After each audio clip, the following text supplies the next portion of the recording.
Summer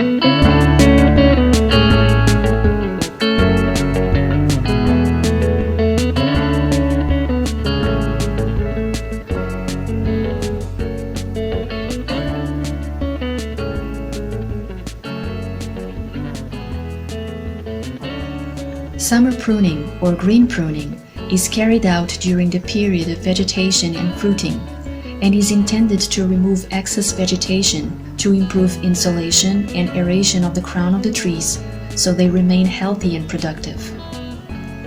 The tree that we pruned in this video is an orange tree. The principles of green pruning are the same for all fruit trees, but it is important to know that citrus trees require less pruning than other trees. If you prune too much, it will take a long time to recover and bear fruit again. The best time to prune is during the last quarter of the moon, when there is low sap flow, so the trees are less likely to lose sap after being cut. Pruning should be avoided on rainy days, as well as in the early hours of the day, before dew has dissipated, to avoid the accumulation of water on the cuts, which could cause the appearance of fungi. Green pruning is a light pruning work, so for this tree, we will use no more than a hand pruner for small branches and a loper for thicker branches. It is important to use gardening gloves to protect your hands and use a cloth and ethyl alcohol to disinfect the pruning shears. They must be well sharpened and disinfected before use on each tree in order to prevent the diseased tree from passing diseases and pests on to other healthy trees. The first thing to do is to examine the tree to identify branches that grow inside the crown,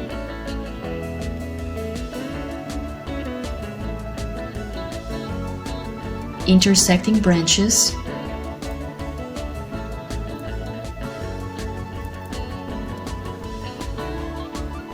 dry branches, diseased branches, and damaged branches,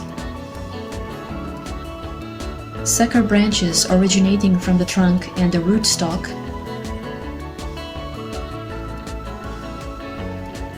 and branches that are too long and you might want to shorten. Let's understand why these branches should be cut. Branches that grow inside the crown must be cut in order to open the center of the tree. The aim is to create space for better air circulation, for sunlight to reach all fruits, and for having easier access to the interior of the crown in case of spraying against pests and diseases. However, the need for spraying is reduced when the crown is well ventilated and lit, which prevents the formation of fungi. Here we can see that pests were hidden under the leaves. It is also important to cut the weakest branches and leave the strongest so they can better support the weight of fruit. Horizontal branches are more productive, so vertical branches should be cut. Intersecting branches compete with each other and hamper each other's growth and fruiting. Those growing towards the center of the crown should be cut, and those growing outside should be favored because their fruits will have better exposure to the sun, and the crown will gain a shape that is more suitable for handling. Dry branches are useless. Sick branches harm the tree, and damaged ones are a gateway to pests and diseases, so they must be cut down immediately. Sucker branches are vegetative branches, very vigorous, vertical, with little branching, and can sprout from both the trunk and the rootstock.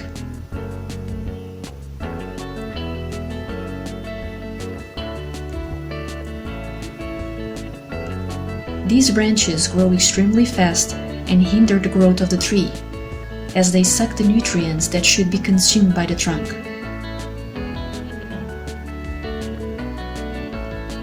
Branches that are too long become weaker and may not bear the weight of the fruit.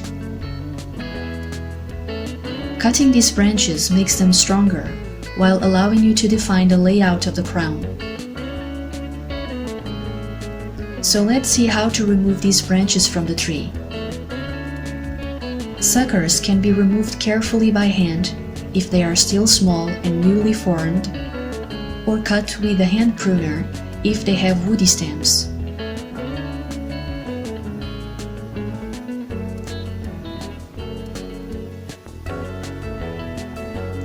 The branches must be cut at the branch collar swelling, that is, the swollen area where the branch joins the trunk.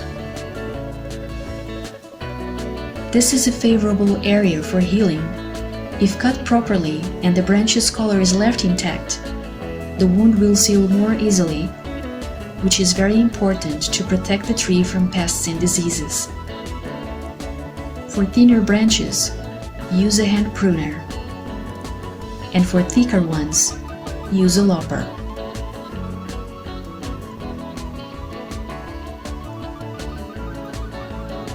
For branches that are too long, you must decide the most suitable size and cut immediately after the leaves that you want to develop and form the new branches that will bear fruit.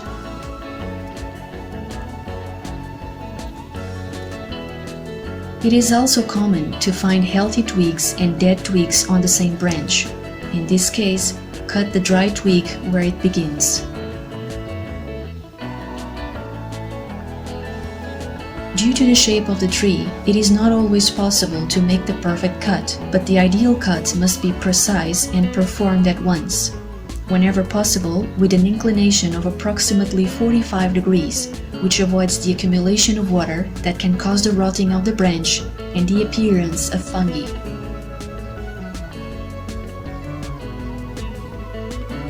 After pruning, a sealing paste should be applied to the cuts so that they heal more quickly and are not exposed to insects and elements that can cause diseases. The paste must be applied over the stub and around the edges to cover the entire area of the cut.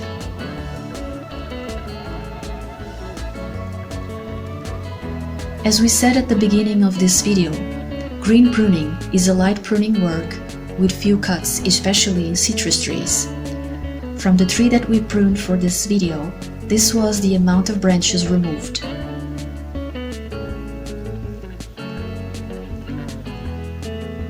For more information and tips on green pruning, visit this post on our blog. If you like this video, share it, give it a thumbs up, and subscribe to our channel for more videos on organic farming, sustainability, and so much more.